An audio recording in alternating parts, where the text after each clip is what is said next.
হাবিব, মুমিনের কি প্রকারভেদ আছে, বা থাকলে কি কি ধরনের হতে পারে? জায়েদ, অবশ্যই মুমিনের প্রকারভেদ আছে। মুমিন বা বিশ্বাসী সাধারণত দুই প্রকার। যেমন, প্রথমে যারা আল্লাহ পাক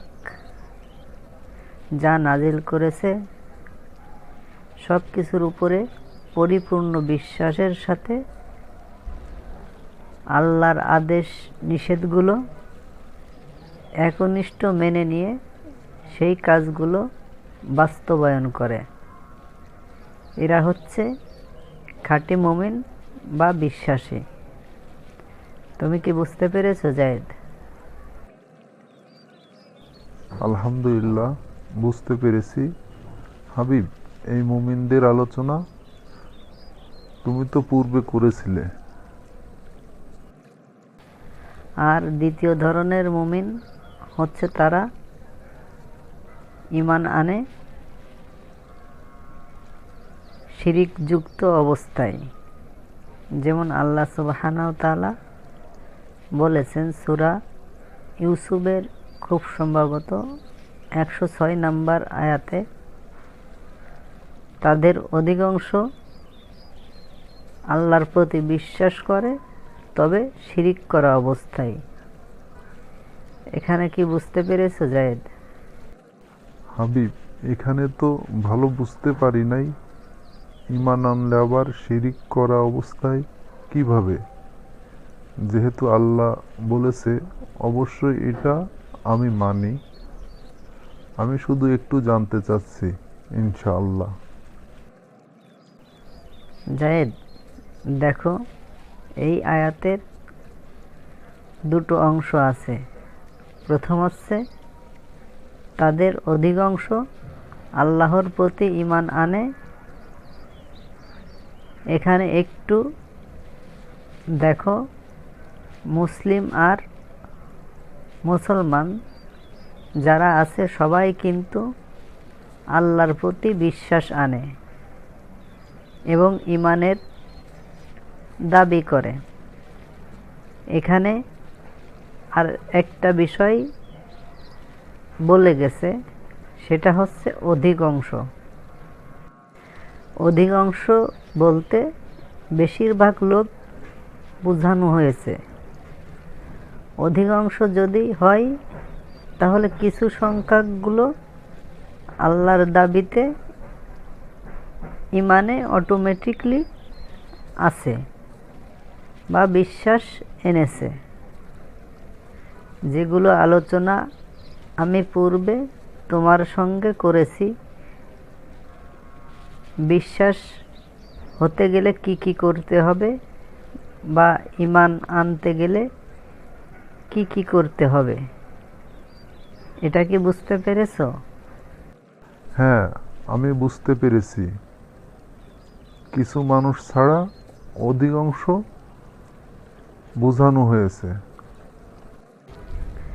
জাযাকাল্লাহ খায়ের, বোঝার জন্য ধন্যবাদ। দ্বিতীয় অংশে আসি। তবে শিরিক করা অবস্থায় কি বলেছে? শিরিক করা অবস্থায়। এখন শিরিক কিভাবে করে তোমাকে আমি বলি। যেমন আল্লাহ বলেছে সূরা বাকারার আয়াত নাম্বার 228, এর প্রথমে বলেছে যারা তালাকপ্রাপ্তা নারী 3 রুকু পর্যন্ত অপেক্ষায় থাকবে। এখানে আল্লাহ সুবহানাহু ওয়া তাআলা বলতেছে যে তালাক দিতে গেলে 3 ঋতু পর্যন্ত অপেক্ষা করতে হবে, মানে 3 মাসে 3 তালাক দিতে হবে। আর আমাদের সমাজে পরিচালিত আছে কি, একবারাই 3 তালাক দিলে তালাক হয়ে যাবে। একটু চিন্তা করে দেখো, এই সমস্ত লোক আল্লাহর আইন যেখানে পরিপূর্ণ বিদ্যমান, সেখানে পরিবর্তন করে আর একটা আইন তৈরি করে আর ওই আইনগুলো সমাজে চালায়, এরা কি একবারও আল্লাহর কোরআনের কাছে যাওয়ার প্রয়োজন মনে করি নাই? এরা তো আবার নিজেদেরকে আলেম দাবি করে। এদের কি বিবেক বিবেচনা নাই? এদের কি অন্তর্চক্ষু নাই? এদের কি শ্রবণ শক্তি নাই? এগুলো থাকা সত্ত্বেও যারা কাজে লাগায় না,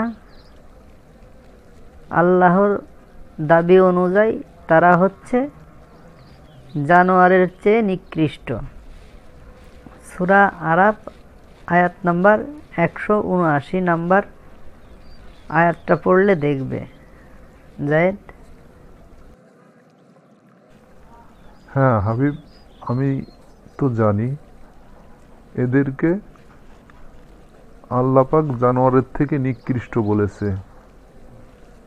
আর একটা বিষয়, আমাদের সমাজে তো একবারে 3 তালাক দিলে স্ত্রী ছেড়ে দেওয়া, আর এখানে আল্লাহ পাক তো বলতেছে 3 ঋতু পর্যন্ত অপেক্ষা করতে। তাহলে তো আল্লাহর কোরআনের সাথে পুরোপুরি সাংঘর্ষিক হয়ে গেল। হ্যাঁ ঠিক আছে জায়েদ, পুরোপুরি সাংঘর্ষিক। আল্লাহর বিধান হচ্ছে 3 ঋতুতে 3 তালাক দিতে, আর আমাদের সমাজে একবারাই 3 তালাক দিলে হবে। আল্লাহর বিধান পরিবর্তন করা হচ্ছে শিরিক করা হয়।